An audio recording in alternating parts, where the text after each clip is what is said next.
Assalamualaikum warahmatullahi wabarakatuh. Tambe pun semangat pagi. Pada video sebelumnya kita sudah mempelajari bahwa kalor dapat mengubah suhu suatu benda. Nah, selain dapat mengubah suhu suatu benda, kalor juga dapat merubah wujud suatu benda. Pada video kali ini kita akan mempelajari kalor pada perubahan wujud benda. Terjadinya perubahan wujud sering diamati dalam kehidupan sehari-hari. Contoh yang sering kita jumpai yaitu pada air mendidih. Terlihat gelembung-gelembung air yang menunjukkan adanya perubahan wujud dari air menjadi uap atau gas.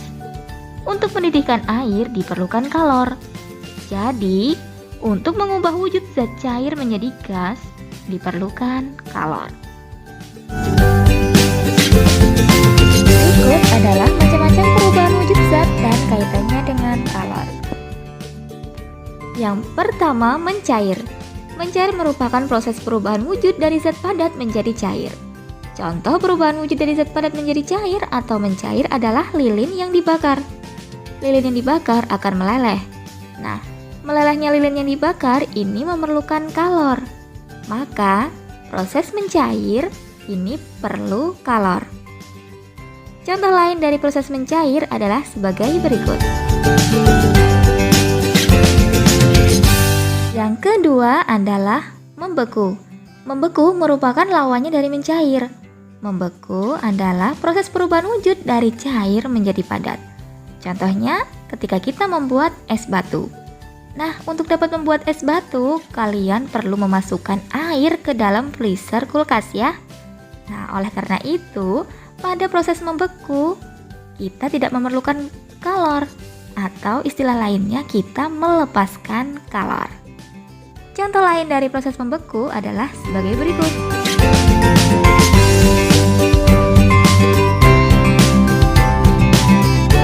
Yang ketiga, menguap.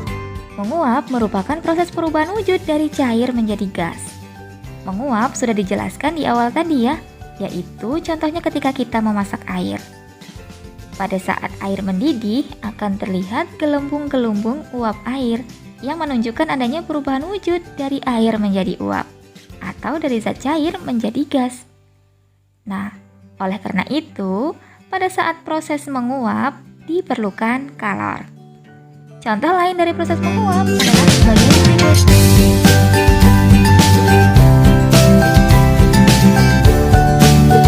Yang keempat, mengembun.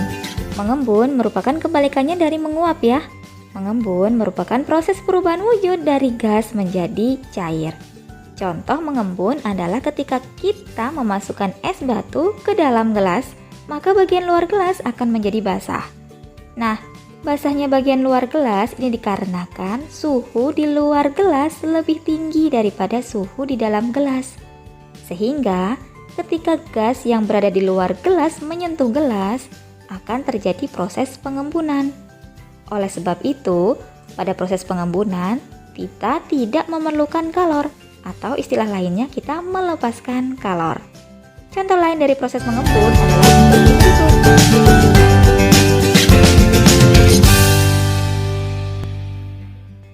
Yang kelima, menyublim.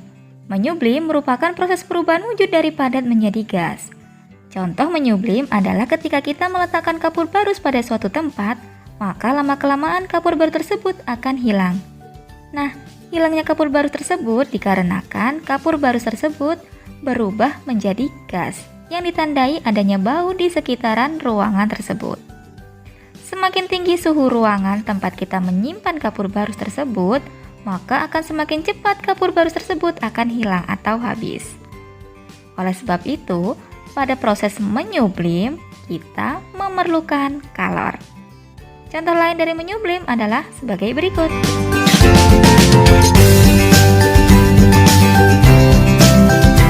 Yang keenam yaitu proses perubahan wujud dari gas menjadi padat yang disebut dengan menghablur atau istilah lainnya deposisi dan mengkristal. Contohnya adalah terbentuknya jelaga. Jelaga terbentuk karena suhu asap lebih tinggi daripada suhu benda yang ada di sekitar.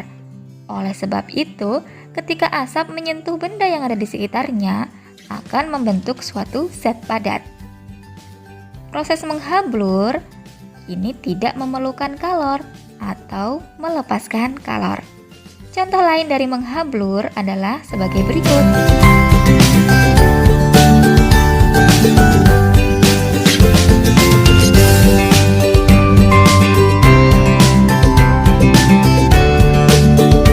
Lihat ya bagaimana cara menentukan titik tetap atas dan titik tetap bawah skala termometer.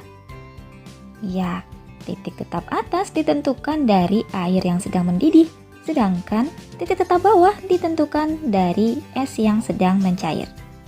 Mengapa hal itu dilakukan? Ya, jawabannya karena pada saat terjadinya proses perubahan wujud zat, tidak ada perubahan suhu yang terjadi. Oleh sebab itu, ketika kalian mencelupkan termometer, pada saat es sedang mencair, maka termometer tersebut akan berhenti memuai dan diam.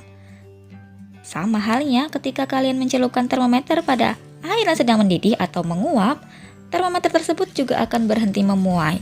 Hal ini membuktikan bahwa pada saat terjadinya perubahan wujud, tidak ada perubahan suhu yang terjadi. Banyaknya kalor yang diperlukan untuk mengubah wujud zat disebut dengan kalor laten. Berikut adalah macam-macam kalor laten. Secara matematis, kalor laten dapat ditulis menggunakan persamaan sebagai berikut.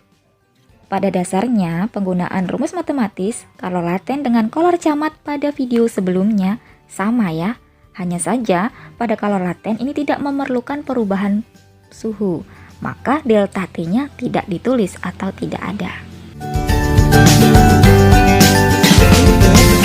Penerapan penggunaan rumus matematis kalor laten.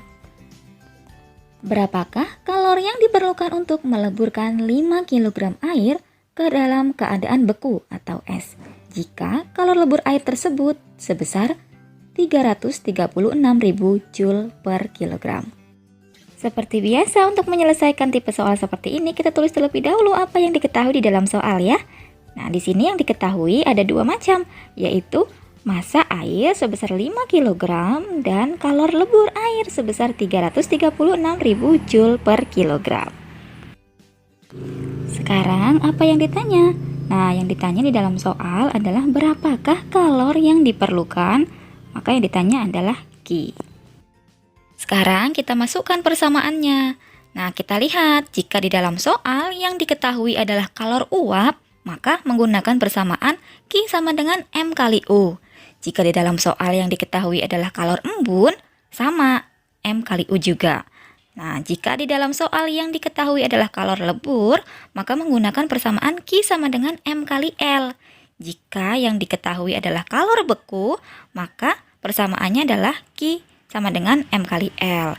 Nah, karena di dalam soal ini yang diketahui adalah kalor lebur, maka menggunakan persamaan yang Q sama dengan M kali L.